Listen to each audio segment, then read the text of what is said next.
Hi, I'm Dr. Jack Hinderman, And I'm Dr. Jenny Leist. and we're your family's chiropractors in Dubuque, Iowa. And today I want to talk about our beliefs triangle. You familiar with that? What that is? Yep. But you can tell it. You want me to share? Yeah. All right. So basically, what the beliefs triangle does is it explains how we get to our result, right? Our realities. So it all starts with our beliefs. Our beliefs are going to dictate the actions that we take or the behaviors that we have, and then those actions and behaviors are going to give us a result. Yep. So I want to talk about this triangle, which can be applied to any area of your life, but I want to talk about this triangle in how it relates to your health. Okay. Fair enough? Yep. All right, so what's our result if we look as a population of the United States of America? What's our health result now, today? I guess like 39th, 38th in industrialized nations. Yeah, so what Dr. Jenny's referring to there is our worldly ranking that was put out by no, not the CDC, the World Health Organization. Yeah, so the World Health Organization puts the United States ranked at, I believe it's 37th overall. And so what that means is that there are 36 other countries in the world that are experiencing and living better lives in terms of their health and happiness than us in the United States. Now, I have a problem with that. One of the problems with that being that we spend way more money than any other country in the world on healthcare. Yep. Right, to the tune of 16% of our gross domestic product, which means every dime earned in the United States, 16% of every dollar, 16 cents of every dollar goes towards healthcare. That's a lot of money. That's a lot of money. That's more than double the next closest country. Ouch. Yeah. So the other thing is we have more doctors. We have more entry into healthcare. We have more availability, right? In terms of healthcare than any other country in the world too. Which is strange, right? We take 50% of the world's drugs, medications, and we're less than 5% of the population.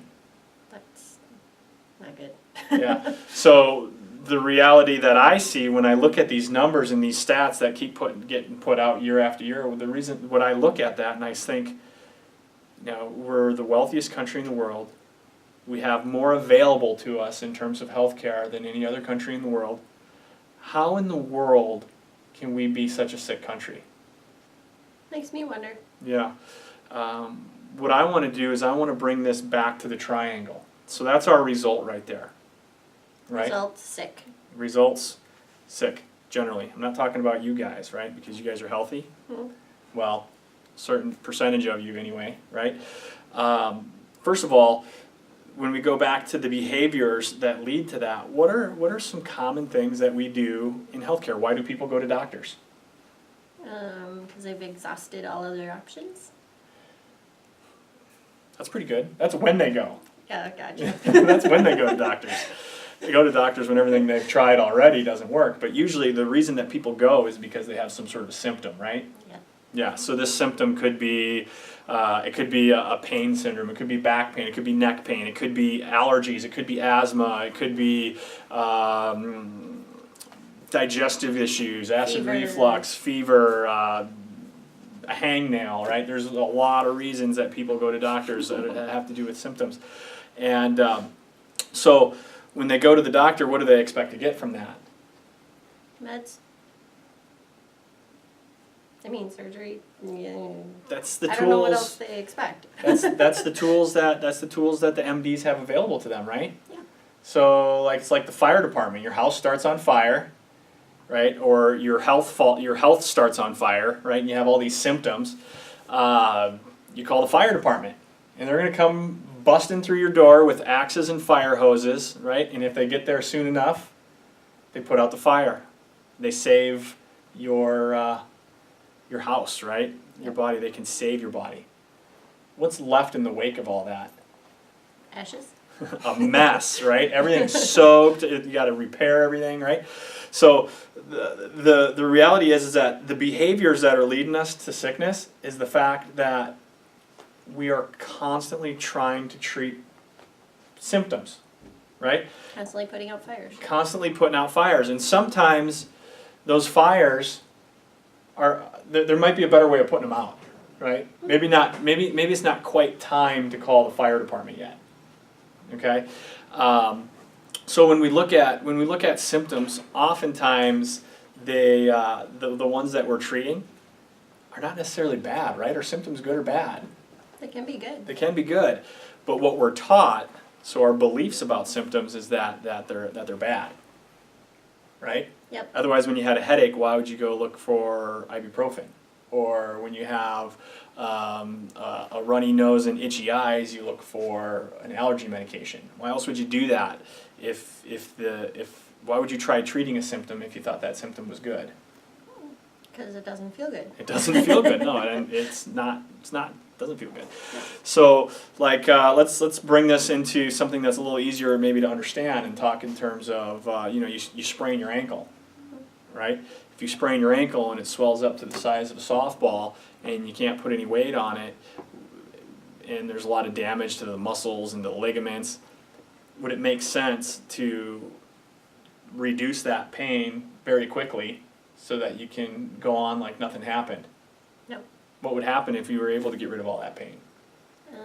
Probably be out doing stuff you shouldn't be doing with a sprained ankle. Yeah, what would happen down the road? How would it heal? Be questionable. Yeah, it wouldn't heal very good.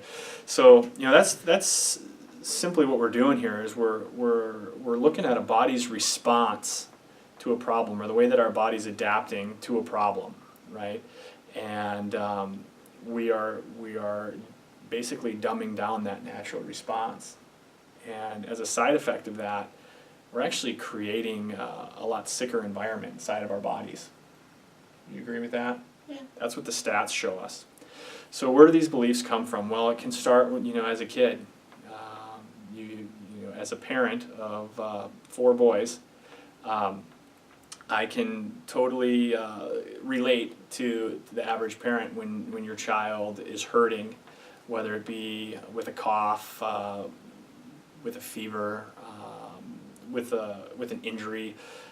The only thing you want to do as a parent is make them feel better.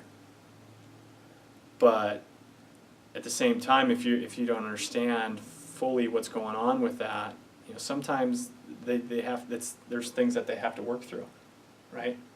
And they get stronger on the end, on the other side of it, particularly when it comes to like immune system and immune function. We have a lot of immune deficient children that are struggling with allergies, asthma,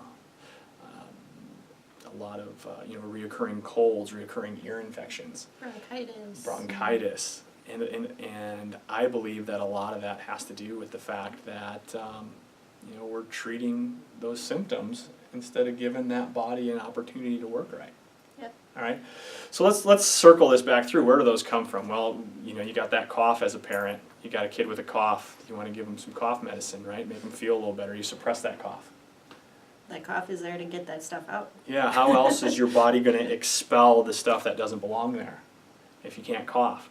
Or you take that a step further and you got an ear infection, for example. So you got this fluid building up in the ear, and just like a puddle out in your sidewalk. We're getting a lot of rain out here in the Midwest, so just like a puddle that just sits in the sidewalk and doesn't dry up. What grows in there? Would you want to drink? Would you want to drink that puddle water? It grows nasty stuff, stagnant water, stagnant fluid. So and instead of the immune system being able to get in there and basically fend that off, we get inflammation, we get an immune response, which is a natural part of healing. The first thing we do is we treat that, right? We try to take it from the outside in, and we weaken the body, right? And there's different layers and different steps that this goes through. When we go from multiple rounds of antibiotics with the ear infection to the tubes with the ear infection, the tubes releasing that fluid so that it can float down. Then we have problems in the throat and with the tonsils, with the adenoids, because it's just pushed deeper. And then next level it hits is the lungs, and we see bronchitis and breathing problems and asthma, and the And the antibiotics suppression. given to that. Yep, the suppression of the immune system goes on and on and on because we're doing nothing more than what we think is right by making our kids more comfortable, right? So, at any rate, here at Family First Chiropractic, we utilize a little different approach. We're not so much interested in treating the symptoms. Nope. What's cool is when you work on function, when you look at what the body's doing and whether it's functioning properly, you can actually see that the body will get rid of those symptoms itself, right?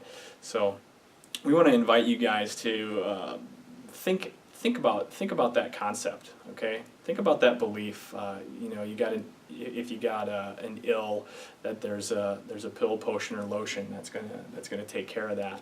The reality is that health comes from within us, and if we're not staying healthy, then there's a problem.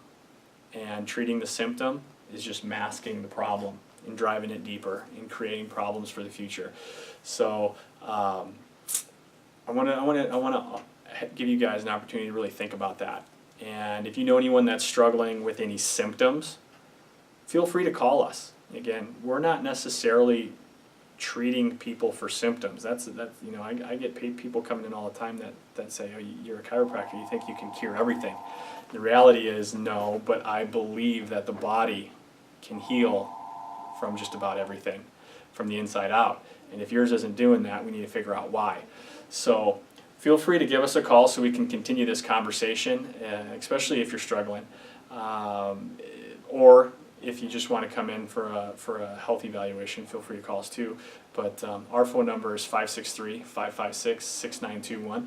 And we hope that you engage with these videos. We offer them up. They're on YouTube. They're on our Facebook page. They're in our Google circles. So please, you know, like, join, and whatever you do to stay engaged with that. And we'll look forward to sending this message out to you. But I'm going to close her down for today. Again, I'm Dr. Jack Hinderman. And I'm Dr. Jenny Leist. And we look forward to connecting with you soon.